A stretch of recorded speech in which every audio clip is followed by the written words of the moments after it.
আসসালামু আলাইকুম সবাইকে। তো আজকে আমাদের আসলে একটা নতুন সিজনাল জিনিস আসতেছে। এটা তোমাদের খুবই খুবই খুবই ইফেক্টিভ একটা জিনিস হবে।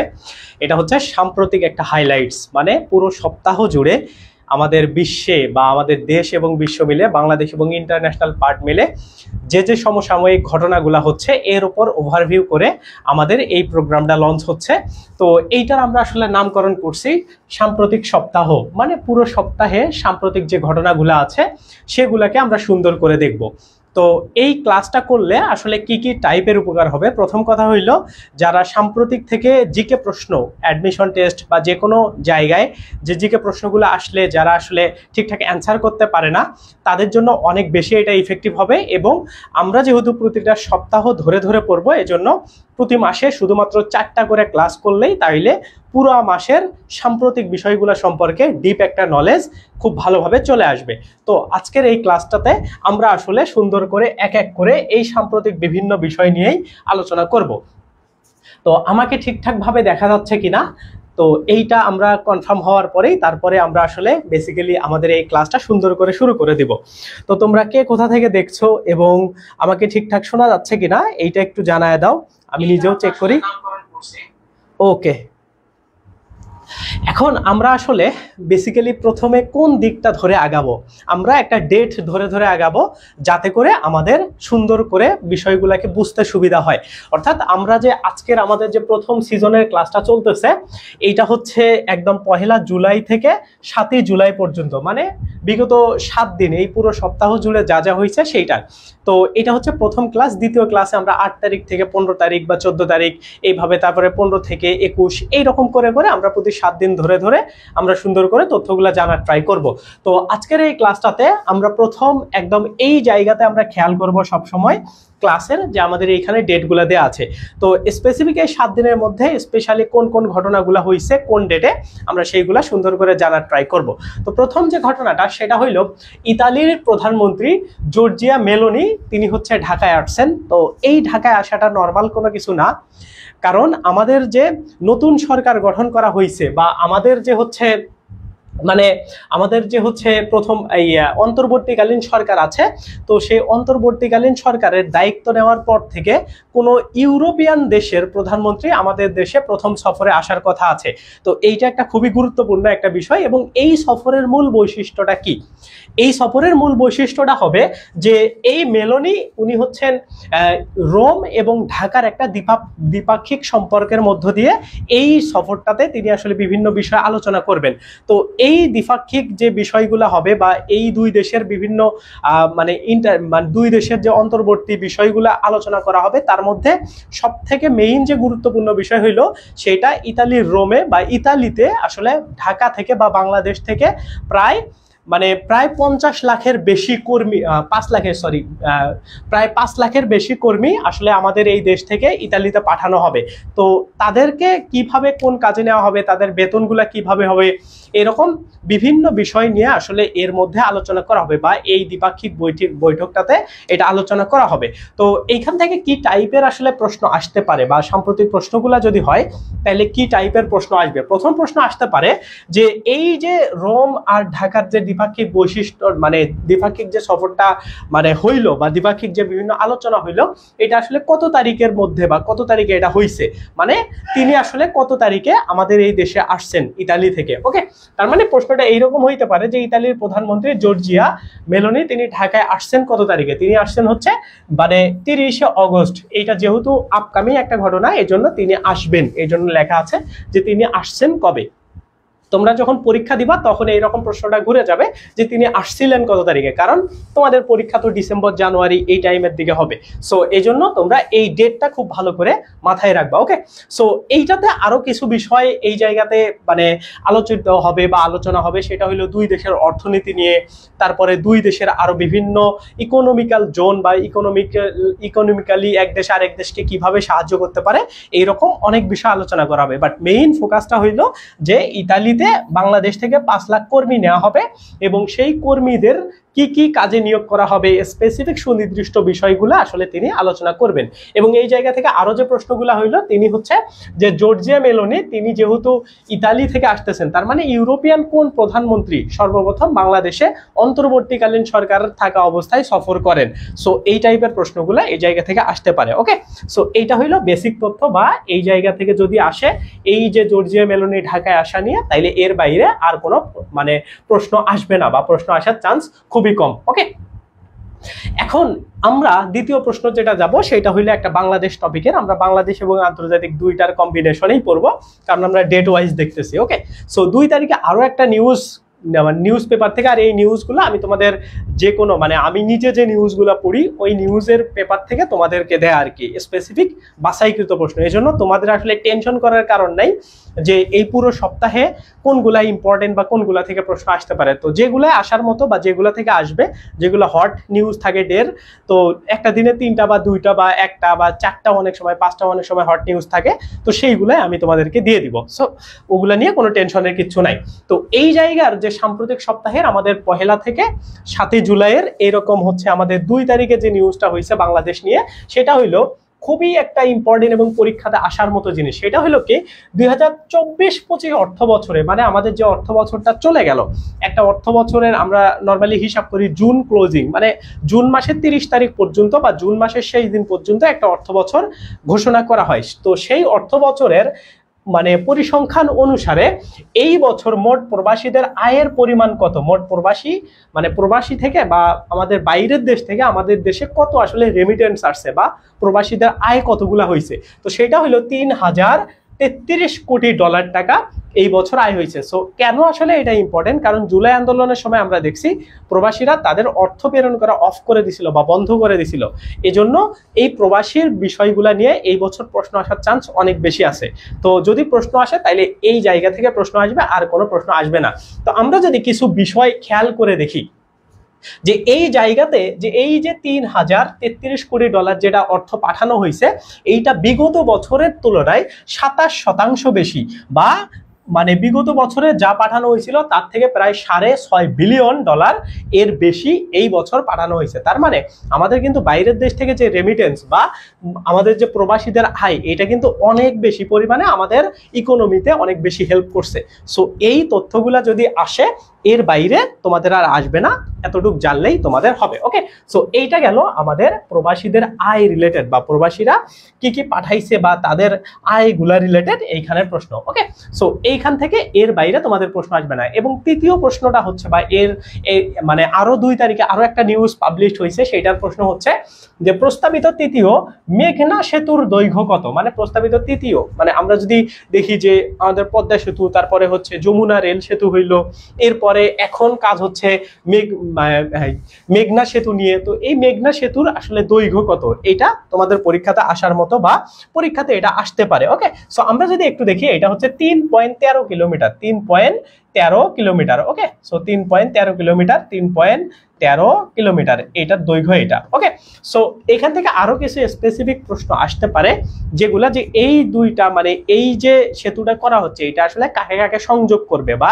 কোন কোন মহাসড়ককে এই দুইটার যান চলাচলের জন্য সুবিধা করে দিবে। তো সেই জায়গা থেকে যদি আমরা একটু খেয়াল করি, দেখো এই যে নারায়ণগঞ্জের 2500 এবং ব্রাহ্মণবাড়িয়ার কি বাঞ্ছারামপুর উপজেলার মধ্য দিয়ে এটা সড়কটা আসলে মেইনলি যোগাযোগ করা হয়েছে। এবং এই দুইটা বেসিক্যালি ঢাকার সাথে সিলেট এবং চট্টগ্রাম মহাসড়কের একটা ভালো কানেকশন বা একটা সুবিধা তৈরি করে দিবে। সো এই জায়গা থেকে এতটুকু জানলেই হবে। আরো যদি এক্সট্রা কোনো কিছু জানতে হয়, সেটা হলো এই রেল সেতু মানে রেলটা এই সেতুটা বাদ দিয়ে, মানে যমুনা সেতুটা বাদ দিয়ে আরো কতটুকু অংশ এক্সট্রা করা হবে বা রাস্তা করা হবে এই সেতুটাতে সংযোগ করার জন্য, সেটা হলো 4.4 কিলোমিটার। মানে এইটা যদি পুরো রেল সেতু হয় বা সরি এইটা যদি রেল হয় এবং বাকি যে রাস্তাগুলা থাকবে সেই রাস্তাগুলাও এটার সাথে কানেক্টেড করে 4.4 কিলোমিটার এক্সট্রা কাজ করা হবে। সো এইটা না জানলেও চলবে, জাস্ট এতটুকু জানলেই চলবে যে এই যে যমুনা সেতু এই যে মেঘনা সেতু, এটার আসলে দৈর্ঘ্য কত বা এটার কত দূরত্ব, ডিস্টেন্সটা কত। ওকে, আর হাইস্ট যদি আসে তাইলে এটা কোন জায়গাকে সংযুক্ত করছে বা কোন জায়গা দুইটার মধ্যে এটা কানেক্টেড হয়েছে, এতটুকু জানলেই এখান থেকে হবে। ওকে, এরপরের প্রশ্নটা যদি আমরা দেখি, খুবই খুবই খুবই গুরুত্বপূর্ণ, একদম যে কোনো পরীক্ষাতে এই প্রশ্নটা আসার চান্স অনেক বেশি আছে। হ্যাঁ, কারণ আমরা জানি যে কিছুদিন আগে ইসরায়েলের সাথে ইরানের একটা মানে মানে একদম সংঘর্ষ টাইপের, দেশকে ধ্বংস করার মতো সংঘর্ষ হয়ে গেছে। হ্যাঁ, তো এই জায়গাতে যে পারমাণবিক বোমাগুলার ব্যবহার করা হয়েছে বা এই যে আণবিক অস্ত্রগুলার পারমাণবিক অস্ত্রগুলার ব্যবহার করা হয়েছে, সো এইটা রিলেটেড এই প্রশ্নটা কি, সাম্প্রতিক কোন দেশ আন্তর্জাতিক আণবিক সংস্থা IAEA এইটা এর সঙ্গে কি করছে, সম্পর্ক ছিন্ন করছে? তো এটার অ্যান্সার হচ্ছে ইরান। মানে ইরান এই যে আন্তর্জাতিক যে পারমাণবিক সংস্থা আছে, যাদের মেইন কাজ কি, যে কোন দেশ আসলে কি ইউজ করে বা কিভাবে একটা অস্ত্র মানে তৈরি করতেছে, এইটাকে তারা পর্যবেক্ষণ করার ক্ষমতা রাখবে যদি এটাতে কোনো দেশ সাইন করে থাকে। তো ইরান কি করছে, ইরান যতদিন এইটাতে মানে লিখিতভাবে এই চুক্তিটাতে ছিল, তখন এই ক্ষমতাটা IAEA এর কাছে ছিল, যে ইরান কি করবে না করবে সেটা তারা মানে 24 আওয়ার তারা হচ্ছে পর্যবেক্ষণ করতে পারবে। তো যখন ইরান এইটা থেকে বের হয়ে আসলো, তখন আর এই ক্ষমতাটা তাদের আর নাই, তার মানে তারা আসলে দেখতে পারবে না। এখন এই জায়গাতে একটা জিও পলিটিক্যাল বা একটা রাজনৈতিক্যাল একটা ব্যাপার স্যাপার কাজ করতেছে। কারণ আমরা কিছুদিন আগে কি দেখছি, যে ইরান হচ্ছে যে মানে ইউরেনিয়ামের ইউজ করে তারা আসলে এই পারমাণবিক বোমাগুলাকে অনেক শক্তিশালী, বা তারা ধরো মধ্যপ্রাচ্যের একটা সর্ববৃহৎ বা সবচেয়ে বেশি শক্তিশালী একটা দেশ হিসাবে নিজেকে প্রতিষ্ঠিত করছে। সো এই জিনিসটা, তো এইটা প্রতিষ্ঠা করছে। তো এই জিনিসটা কিন্তু খুবই খুবই খুবই ইম্পর্টেন্ট একটা জিনিস, বা খুবই একটা ইফেক্টিভ একটা জিনিস, যে যদি কোনো একটা দেশ থেকে বা কেউ যদি তাদেরকে হচ্ছে আর এই ধরনের দেখাশোনার মধ্যে না রাখতে পারে বা পর্যবেক্ষণ যদি তারা না করতে পারে, তাহলে কিন্তু এই ইরান নিজের ইচ্ছা মতো কাজগুলো চালাইতে পারবে বা কাজগুলো করতে পারবে। হ্যাঁ, সো ওই জায়গা থেকে ইরান কিন্তু এই যে IAEA এর সঙ্গে চুক্তিটা তারা ভঙ্গ করছে, বা তারা ওই জায়গা থেকে ভঙ্গ না, ওই চুক্তিটা থেকে সরে আসছে। হ্যাঁ, সো এই কথাটা এখানে বলা আছে যে এই যে আন্তর্জাতিক পরমাণু শক্তি সংস্থা IAEA এর সঙ্গে সব ধরনের যোগাযোগ এবং সহযোগিতা থেকে নিজেদের সরিয়ে নিয়েছে ইরান, এবং প্রেসিডেন্ট মাসুদ পেজেশকিয়ান তিনি হচ্ছে সরকারের পক্ষ থেকে, মাসুদ পেজেশকিয়ান তিনি সরকারের পক্ষ থেকে এই বার্তাটা আসলে ইরানের গণমাধ্যমের মাধ্যমে এটা তিনি দিচ্ছেন। এটা বেসিক্যালি তিনি হচ্ছে আল জাজিরাকে এই নিউজটা তিনি হচ্ছে নিজ থেকে ডেলিভার করছিলেন। তো আল জাজিরাকে দেওয়া মানে এটা পুরো পৃথিবীর কাছে বা সবার কাছে এই জিনিসটা ছড়ায় যাওয়া। তো এই জিনিসটা তিনি আসলে বলেন যে আমরা আর এই যে IAEA এর সাথে চুক্তিবদ্ধ নাই, তাদের ওই চুক্তিগুলা থেকে আমরা সরে আসছি, যার কারণে আমাদের আর কোনো বাধ্যবাধকতা থাকতেছে না, বা আমাদের এই ইরান বা তেহরান বা আমাদের যে মানে পরমাণু নিয়ে আমাদের যে হচ্ছে আণবিক অস্ত্র তৈরি করা নিয়ে যে বিভিন্ন বিষয়গুলো আছে, এগুলাতে আর কেউ হস্তক্ষেপ করতে পারবে না। হ্যাঁ, সো এইটা নিয়ে অনেক কথাবার্তা হয়েছে, কারণ এই জিনিসটা যদি তাদেরকে ফ্রিডম দেওয়া হয়, তাইলে তারা আরো উন্নত মানের হয়তো বা অস্ত্র তৈরি করবে, যেটা আসলে US এর বা হচ্ছে ইসরায়েলের জন্য এগুলা খুবই ভয়ানক একটা বিষয়। সো এইটা নিয়ে আসলে অনেক বিরূপ মন্তব্য দেখা গেছে। তো তোমাদের এত আসলে জানতে হবে না, জাস্ট আমি যতটুকু বললাম এই ইনফরমেশনটা মাথায় রাখলেই তোমাদের হবে। ওকে, সো এইটা গেল এখানকার এই জায়গার বিষয়। এখন যদি আমরা আসি যে আমাদের ফুটবল নিয়ে, ফুটবলে আমাদের বেশ ভালো সাফল্য হয়েছে। আমরা খেয়াল করে যদি দেখি যে আমাদের ছেলেদের ফুটবল যেমন আগাইছে, মেয়েদের ফুটবল আরো অনেক বেশি আগায় গেছে। তো সেই জায়গা থেকে আমাদের কিছুদিন আগেই আমরা একটা ঘটনা দেখে ফেলছি যে বাংলাদেশ মিয়ানমারকে হারায়া দিছে, এবং হারায়া দেওয়ার পরেই তারা আসলে কোয়ালিফাই করছে। হ্যাঁ, কোন মানে অস্ট্রেলিয়ায় যে এশিয়ান কাপ হবে বা এশিয়ার শ্রেষ্ঠত্বের যে লড়াইটা হবে, ওইটাতে তারা কি করার জন্য মানে ওইটাতে প্রতিদ্বন্দ্বিতা করার জন্য। ওকে, সো সেই জায়গা থেকে প্রশ্ন যে বাংলাদেশের নারী ফুটবল দল প্রথম এশিয়া কাপ ফুটবলে অংশগ্রহণ করবে কোন জায়গায় বা কত তারিখে বা কোন দেশের এইটা অনুষ্ঠিত হবে। সো সেই প্রশ্নের অ্যান্সারটা হইল 2026 সালে অস্ট্রেলিয়াতে যে এশিয়া কাপটা হবে, সেটাতে বাংলাদেশ আসলে প্রথমবারের মতো নারী ফুটবল দল এটাতে অংশগ্রহণ করছে। সো এই জায়গা থেকে একটা বিষয় বোঝার আছে, সেটা হলো কি যে নারী ফুটবল দল কখনোই এটাতে অংশগ্রহণ করে নাই, এবং শুধুমাত্র পুরুষ যারা আমাদের ফুটবল দল আছে বা আমাদের মেল ফুটবল যে টিম আছে, তারা 1980 সালে এই টুর্নামেন্টটা খেলছিল, তারপরে থেকে তারা আর খেলতে পারে নাই।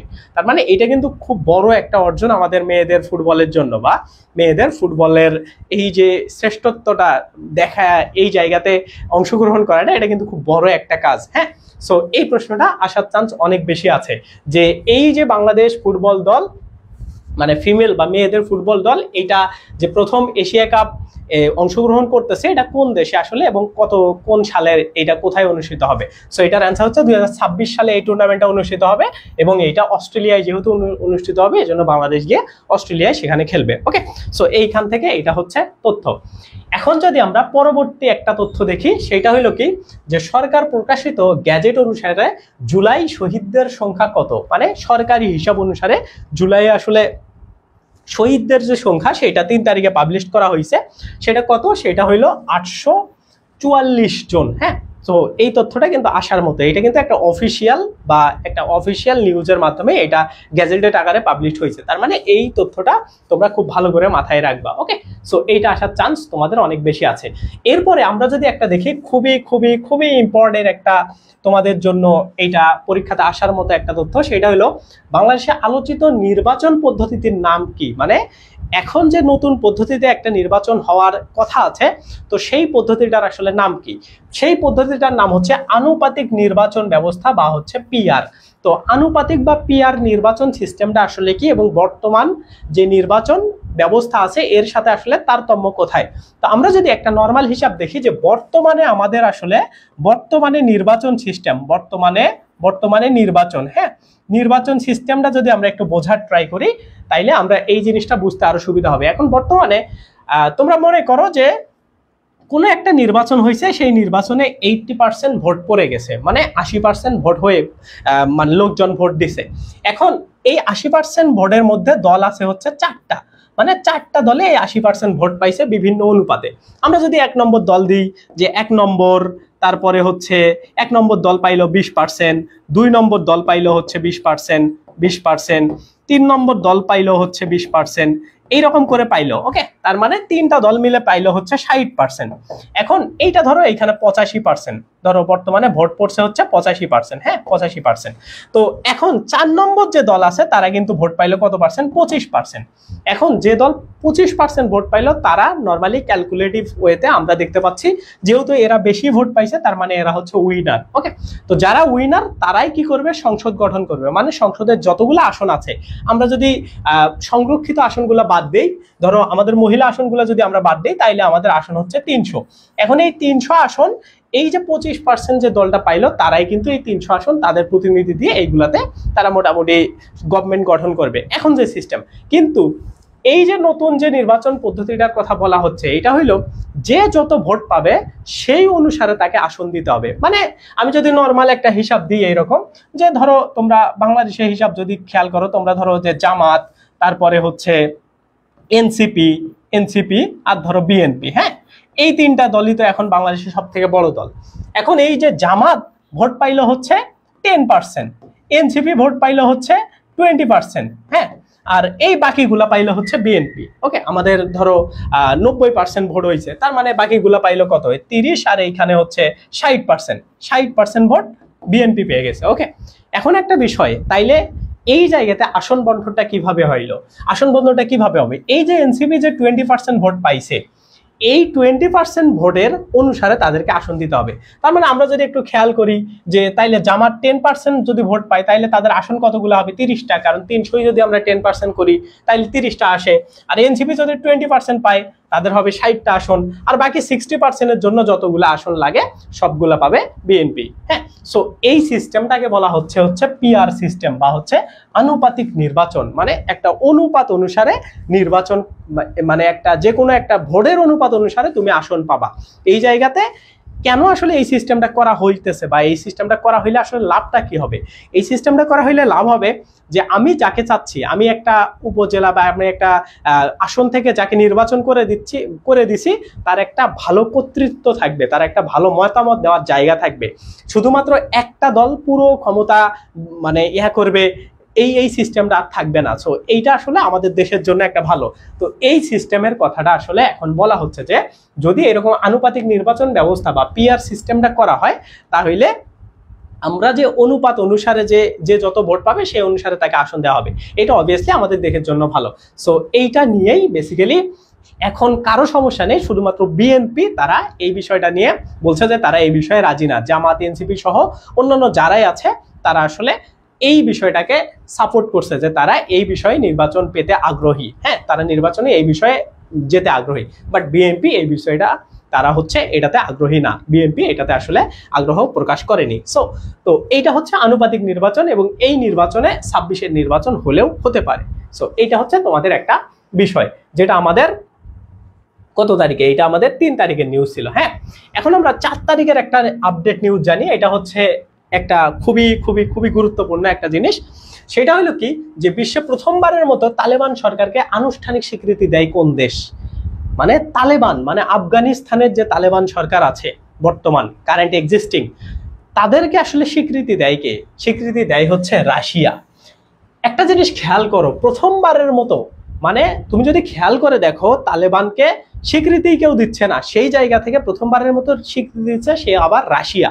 তার মানে এটাতে কোনো না কোনো একটা ঝামেলা আছে। পশ্চিমা বিশ্ব বা ওয়েস্টার্ন যে কান্ট্রিগুলো আছে তারা আসলে তালেবানকে কেন স্বীকৃতি দিতে চায় না, এই বিষয়টা তোমাকে আগে বুঝতে হবে। প্রথম কথা হইল, তালেবানদের আমরা একটা সিস্টেম দেখছি যে তাদের আসলে যে নারী এবং পুরুষের যে সমান অধিকারের যে বিষয়টা, এটা কিন্তু ওই জায়গাতে নিশ্চিত করা হয়নি বা তাদের আইনেও এই জিনিসটা নাই। মানে নারীদের অধিকারগুলোকে ঠিকঠাকভাবে যতদিন দেওয়া হয়নি ততদিন পশ্চিমা বিশ্বরা তাদেরকে করবে না, মানে সাপোর্ট করবে না বা তাদেরকে স্বীকৃতি দিবে না। সো এই জায়গা থেকে কিন্তু এতদিন পর্যন্ত কেউ তাদেরকে স্বীকৃতি দেয়নি।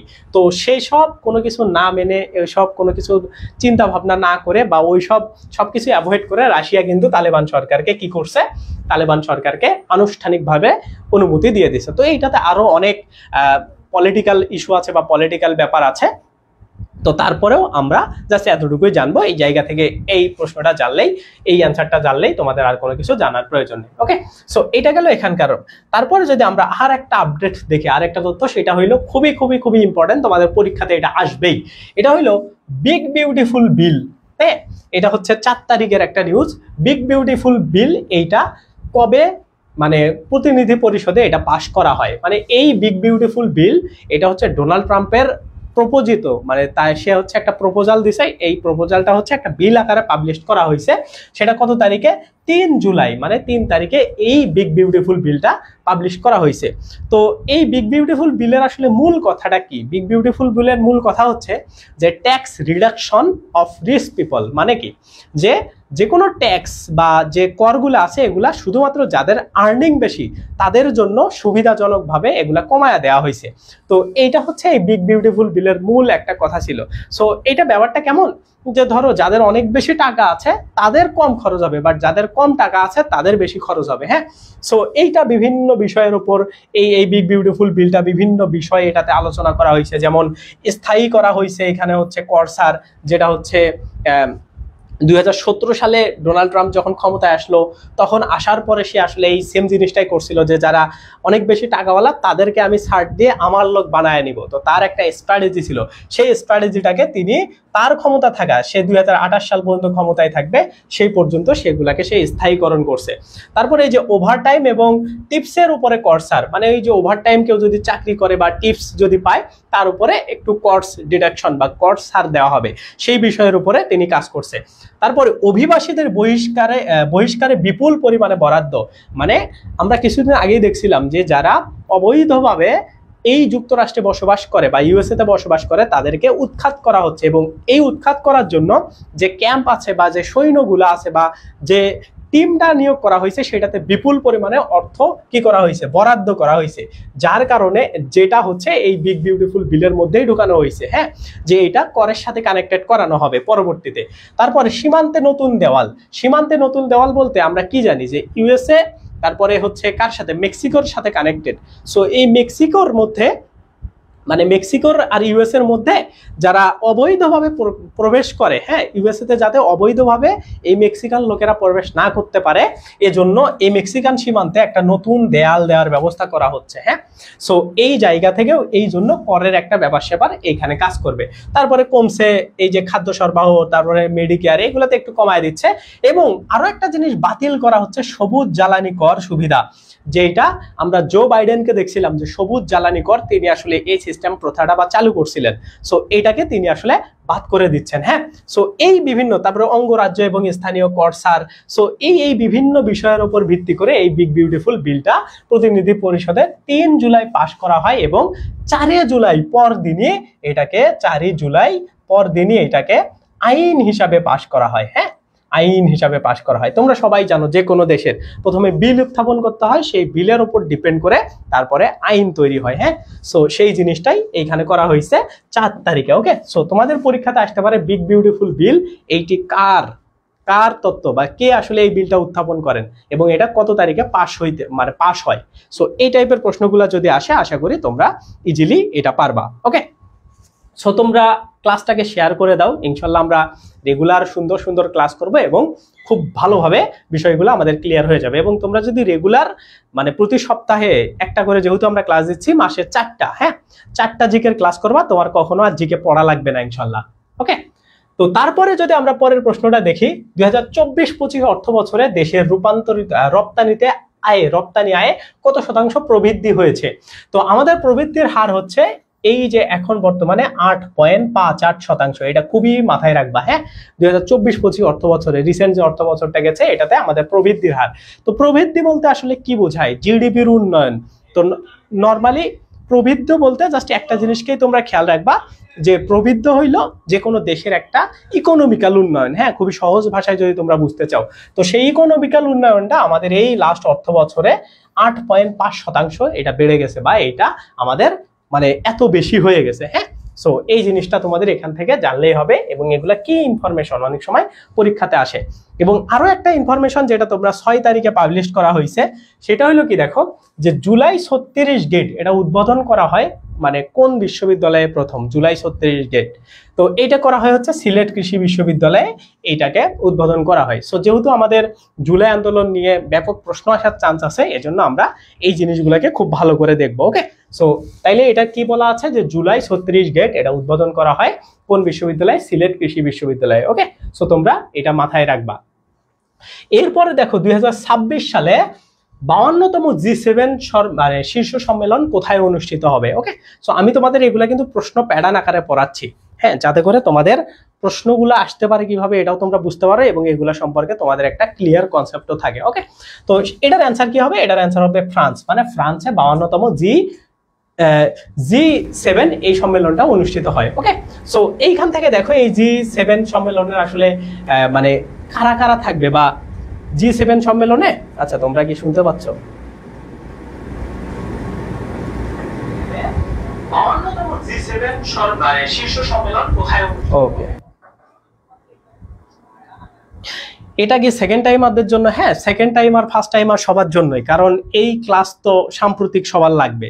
সো এখন থেকে তুমি সাম্প্রতিক যদি পড়ো তাইলে তোমার বিষয়গুলোকে খুব ভালো ক্লিয়ার হয়ে যাবে। ঠিক আছে, পিডিএফ আমরা এই যে একটা গ্রুপের লিঙ্ক দেওয়া আছে ওইটাতে জয়েন করলে আমরা পিডিএফ গুলো ওখানে দিয়ে দিব। তো এটা হচ্ছে এখানকার বিষয়। মানে কমেন্টে একটা গ্রুপে লিঙ্ক পিন করা আছে, ওইটাতে আমাদের নির্ভরের গ্রুপে জয়েন করলে আমরা এই পিডিএফ গুলা দিয়ে দিব। ওকে, ঠিক আছে। তো এখন দেখো এই যে 52তম যে G7 শীর্ষ সম্মেলন অনুষ্ঠিত হবে, এখন এই G7 বলতে কি বোঝায়? G7 বলতে বোঝায় গ্রুপ অফ 7, মানে 7টা দেশকে বোঝায়। একটা হচ্ছে Canada, France, Germany, Italy, Japan, যুক্তরাষ্ট্র এবং মার্কিন যুক্তরাষ্ট্র। তো এইটা নিয়ে তারা একটা ইকোনমিক্যাল এবং তাদের যে আন্তঃরাষ্ট্রীয় বিষয়গুলো আছে সেগুলা নিয়ে তারা আসলে বিভিন্ন এই জায়গাতে আলাপ আলোচনা করে। তো সেইটা শুরু হওয়ার কথা কখন আছে? 14 থেকে 16 জুন 2026 সালে এই G7 সম্মেলনটা হওয়ার কথা আছে ফ্রান্সে। ওকে, সো এই জিনিসটা মাথায় রাখতে হবে তোমাদের। এরপরে যদি আমরা যাই, পরবর্তী কোশ্চেন হচ্ছে নীল নদীর তীরে আফ্রিকার সবথেকে জলবিদ্যুৎ কেন্দ্র, মানে যেটা থেকে জল থেকে আসলে বা পানি থেকে যে বিদ্যুৎগুলো উৎপন্ন করা হয় সেই বাঁধটার আসলে নাম কি? এই বাঁধটার নাম হচ্ছে গ্র্যান্ড ইথিওপিয়ান রেনেসা ড্যাম। মানে এই যে ইথিওপিয়াতে এই জিনিসটা আসলে তৈরি করা হয়েছে বা এই বাঁধটা তৈরি করা হয়েছে, তো যার কারণে এটার নাম আসলে দেওয়া হয়েছে গ্র্যান্ড ইথিওপিয়ান রেনেসা ড্যাম। ওকে, সো এইটা আসলে সেপ্টেম্বর নাগাদ, মানে 2025 সালের সেপ্টেম্বর নাগাদ এরা আসলে আনুষ্ঠানিকভাবে উদ্বোধন করবে। যদিও এইটা 2022 সাল থেকে এটার কার্যক্রম চলতেছে। মানে এই যে নীল নদের উপর যে গ্র্যান্ড ইথিওপিয়ান রেনেসা ড্যাম, এইটা মানে তৈরি করা হয়েছে বিদ্যুৎ উৎপন্ন করার জন্য নদীর স্রোতকে কাজে লাগায়। তো এই জন্য এটা হচ্ছে 2022 সাল থেকে এখন পর্যন্ত কাজ চলতেছে। তো এই বছরের আর কি সেপ্টেম্বরে গিয়ে এটার কাজ ফিনিশ হওয়ার একটা চান্স আছে। ওকে, সো তোমরা এটা ভালো করে মাথায় রাখবা, তাইলেই তোমাদের হবে। এখন দেখো নতুন একটা খুবই খুবই অজানা, তোমাদের কাছে সবার কাছে অজানা একটা প্রশ্ন 6 তারিখে পাবলিশ হওয়া, যে ইলন মাস্ক তিনি হচ্ছে যুক্তরাষ্ট্রের সামনে নির্বাচন করবেন, মানে যুক্তরাষ্ট্রের সে প্রধানমন্ত্রী প্রেসিডেন্ট হতে সে খুব বেশি আগ্রহী এবং তার দলের নাম আমেরিকা পার্টি। হ্যাঁ, তার দলের নাম হচ্ছে আমেরিকা পার্টি, এটা খুব ভালোভাবে মাথায় রাখবা। এবং এই আমেরিকা পার্টির আসলে গোল কি হবে, মার্কা কি হবে, সেগুলো এখনো কোনো কিছু এই জায়গাতে আসেনি, একদম এক্সাক্ট তথ্য এখনো মানে পাবলিশড হয়নি। বাট সে একটা নির্বাচন করবে এবং সেই নির্বাচনে তার দলের নাম থাকবে হচ্ছে আমেরিকা পার্টি। ওকে, সো এই প্রশ্নটা কিন্তু খুব খুব খুব বেশি ইম্পর্টেন্ট, যে ইলন মাস্ক কোন নতুন রাজনৈতিক দল গঠন করেছেন, তিনি হচ্ছে আমেরিকান পার্টি, এটা তিনি গঠন করেছেন। ওকে, সো এখন আর একটা গুরুত্বপূর্ণ প্রশ্ন, এটা হচ্ছে আমাদের বাংলাদেশ নিয়ে, এটা 6 তারিখের প্রশ্ন, যে শুল্ক এবং কর সরাসরি জমা দেওয়ার জন্য রাজস্ব বোর্ড কোন সিস্টেম চালু করেছেন, এটাকে বলা হয় এ চালান। মানে আমরা যদি এটা অটোমেটিক ভাবে আমরা এটা পে করতে পারবো। হ্যাঁ, এই এই এ চালানটাকে, এই অটোমেটিকের এ থেকে এ চালান নাম হয়েছে। ওকে, সো এই এ চালানের মাধ্যমে যে কেউ চাইলে কর এবং শুল্ক মানে তার ট্যাক্স গুলা সে সরাসরি দিতে পারবে। ওকে, সো এইটা হচ্ছে এখানকার বিষয়, এটা তোমরা মাথায় রাখো যে আসলে নতুন যে সিস্টেমটার নাম কি, এটার নাম হচ্ছে এ চালান, এটা পরীক্ষাতে আসার মতো। এরপরে কি দেখো 2025 সালে ব্রিক্স এর শীর্ষ সম্মেলন, ব্রিক্স প্লাস এর শীর্ষ সম্মেলন অনুষ্ঠিত হচ্ছে কোথায়, মানে কত তারিখে? হ্যাঁ, তো এইটা দেখো, এটা দেখো ব্রাজিলের রিও ডি জেনেরোতে, এটা 6 থেকে 7 জুলাই, মানে এটা কিন্তু রিসেন্ট হয়ে গেছে। হ্যাঁ, এটা 7 তারিখের নিউজ, 6 এবং 7 জুলাই এই ব্রিক্স এর শীর্ষ সম্মেলন অনুষ্ঠিত হয়েছে। হ্যাঁ, তো এইটা কিন্তু আগের বছরও ব্রিক্স থেকে প্রশ্ন করা হয়েছিল, যেমন তোমরা যদি ঢাবির প্রশ্নগুলো দেখো, ওই জায়গাতে আগে একটা প্রশ্ন করা হয়েছিল যে ব্রিক্সের হচ্ছে এই যে এস যুক্ত হওয়ার পরে কোন দেশ চলে আসছে, তো সাউথ আফ্রিকা চলে আসছে। তো এই জন্য কিন্তু এই বছরও তোমাদের প্রশ্ন আসার চান্স আছে যে কোনো বিশ্ববিদ্যালয়ে, যে কোথায় আসলে এটা অনুষ্ঠিত হয় এবং কত তারিখে এটা অনুষ্ঠিত হয়। ওকে, তারপরে কি দেখো সাম্প্রতিক সময়ে ইসরায়েল ইয়েমেনে হামলা চালাইছে, তো ইয়েমেনে যে হামলা চালাইছে এটার নাম কি, এটার নাম হচ্ছে অপারেশন ব্যাক ফ্ল্যাগ। তো অপারেশন ব্যাক ফ্ল্যাগের আসলে মূল উদ্দেশ্যটা কি, মানে কেন আসলে হামলা চালাইছে? তো তোমরা সবাই জানো যে ইয়েমেনে কিন্তু একটা বিদ্রোহী গোষ্ঠী আছে। হ্যাঁ, যারা আসলে বিদ্রোহী বলা যায়, তারা যেহেতু অন্য দেশের সাথে একটা মানে তুমি যাই করো না কেন, যে কোনো ওয়েস্টার্ন কান্ট্রিদের ফিলোসফি হইলো যে তারা তোমাদেরকে বিদ্রোহী, জঙ্গি এই ধরনের ট্যাগ দিয়ে দিবে। সো ওই সেন্স থেকে হুতি নামক একটা হচ্ছে বিদ্রোহী গোষ্ঠী আছে, তারা কি করছিল কয়েক বছর আগে, প্রায় 2023 সালের দিকে, এই যে ইসরায়েলের একটা জাহাজকে তারা হাইজ্যাক করে নিয়েছিল। হ্যাঁ, তো এই জাহাজটাকে নাকি উদ্ধার করার জন্য তারা আসলে কি করছে, যে তারা অ্যাটাক করছে নতুন ভাবে, এই যে হুতির বিভিন্ন জায়গায়, হুতিদের বিভিন্ন স্থাপনায় তারা আসলে এই অ্যাটাকটা করছে। ওকে, সো এইটার নাম দিছে তারা অপারেশন ব্যাক ফ্ল্যাগ। সো এইটা তোমরা মাথায় রাখো, কারণ আমরা সবাই কি জানি যে ইসরায়েল ইরান এই ঘটনাটা আমরা সবাই জাস্ট এগুলা সম্পর্কে জানি, বাট যখন তোমাকে একটু ঘুরে প্রশ্ন করবে তখন কিন্তু এই টাইপের প্রশ্নগুলা করতে পারে। ঠিক আছে, ওকে। এখন যদি আমরা একটু পরের প্রশ্নটা দেখি, পরের প্রশ্ন কি বলা আছে দেখো, বিশ্বের সবচেয়ে শক্তিশালী পারমাণবিক বোমার নাম কি? এটা সবাই জানার কথা, কারণ এখন পারমাণবিক বোমা নিয়ে অনেক বেশি একটা কারেন্ট একটা মানে কথাবার্তা চলতেছে। তো সব থেকে শক্তিশালী মানে বোমাদের বাবা বলা হয়। হ্যাঁ, বোমাদের মানে সব থেকে শক্তিশালী বোমা মানে কি, সব বোমাদের বাবা। হ্যাঁ, সো সেই সব বোমাদের বাবা বলা হয় হচ্ছে জার বোমাকে। এই জার বোমা কোন দেশের তৈরি? এটা হচ্ছে রাশিয়ার তৈরি একটা বোমা। ওকে, সো এইটা বেসিক তথ্য তোমরা জানলেই হবে, আর তেমন কিছু তোমাদের জানার প্রয়োজন নাই। ওকে, এরপরে আমরা আজকে লাস্ট আমাদের দিয়েগো জোথাকে নিয়ে আসলে কথা বলেই শেষ করে দিব, কারণ তোমরা সবাই জানো দিয়েগো জোথা হচ্ছে স্পেনের রাস্তায় আসলে কার অ্যাক্সিডেন্ট করে তিনি আসলে মৃত্যুবরণ করছেন। তো ওই জায়গা থেকে তোমাদের একটা প্রশ্ন আসতে পারে যে দিয়েগো জোথা ইনি হচ্ছে কোন দেশের ফুটবলার ছিলেন? ইনি পর্তুগালের ফুটবলার ছিলেন এবং ইনি ইংলিশ প্রিমিয়ার লিগের কোথায় খেলতেন? লিভারপুলে খেলতেন। হ্যাঁ, সো এই টাইপের বেসিক কিছু তথ্য তোমরা মাথায় রাখতে পারো এবং এগুলা তোমাদের পরীক্ষাতে আসার মতো প্রশ্ন। সো এইটা হচ্ছে আমাদের 6 তারিখের একটা নিউজ, এবং আমাদের মোটামুটি এই নিউজগুলা যদি আমরা মোটামুটি আমরা এই কয়েকটা নিউজ যদি আমরা জানি তাহলে আমাদের এই যে 1 তারিখ থেকে 7 তারিখ মানে 1 জুলাই থেকে 7 জুলাই পর্যন্ত আমাদের ইম্পর্টেন্ট যে নিউজগুলো আছে সেগুলা সুন্দর করে কভার হয়ে গেল। ওকে, সো তোমরা এতটুকুই জাস্ট খুব ভালো করে পড়বা, তাহলেই মানে এই স্লাইডটাও আমি তোমাদেরকে দিব, আমাদের গ্রুপে আমরা আপলোড করব অথবা পেজে আমরা দিয়ে দিব, তোমরা শেয়ার করে নিজেদের প্রোফাইলে রাখতে পারো। সো এইভাবেই আমরা রেগুলার পড়বো, এবং এটা যেহেতু আমাদের আজকের প্রথম ক্লাস ছিল এবং এই ক্লাসটা আমরা আশা করি আরো পরবর্তীতে আরো ইফেক্টিভ তোমাদের জন্য হবে, এবং প্রতি মাসে তোমরা 4টা করে ক্লাস করো, দেখবা তোমাদের আর এই যে সাম্প্রতিক জিকে নিয়ে যে এত ভয়, এত ঝামেলা, তো এগুলা তোমাদের থাকবে না, এবং তোমরা জাস্ট ক্লাস করেই শিখতে পারবা, তোমাদের আর কোনো কিছু পড়তে হবে না। সো আল্লাহ হাফেজ।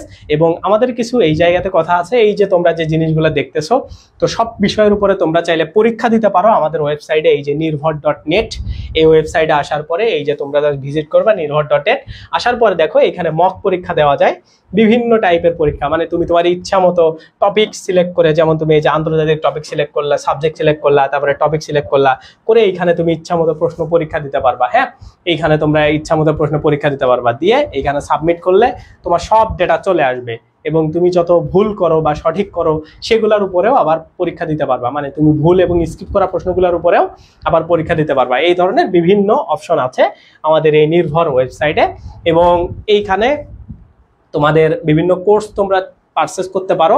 এই যে আমাদের এইখানে যে ঢাবির কোর্সটা আছে, এটা তোমরা চাইলে কিনতে পারো। আমাদের ঢাবির নতুন একটা ব্যাচ শুরু হবে, এবং এই ব্যাচটা আমাদের খুবই একটা স্পেশাল ব্যাচ হবে। তোমাদের ক্লাসের কোয়ালিটি কেমন হবে, তোমরা রেগুলার কিছুদিন ক্লাস করো, তাইলে তোমরা বুঝতে পারবা, ফ্রি ক্লাসগুলো করো। হ্যাঁ, সো তোমরা যদি চাও, আমাদের ঢাবি ব্যাচে এখনো ভর্তি চলছে, তোমরা চাইলে ভর্তি হইতে পারো। এইখান থেকে তোমরা ওয়েবসাইট থেকেও সরাসরি কিনতে পারো, অথবা আমাদেরকে কল দিতে পারো, অথবা এই পেজেও তোমরা আমাদেরকে নক দিতে পারো। ওকে, আর তোমরা যদি ডিটেলস জানতে চাও তাইলে এইটা একটু দেখতে পারো যে আমাদের আসলে ক্লাসগুলা কতগুলা করে হবে।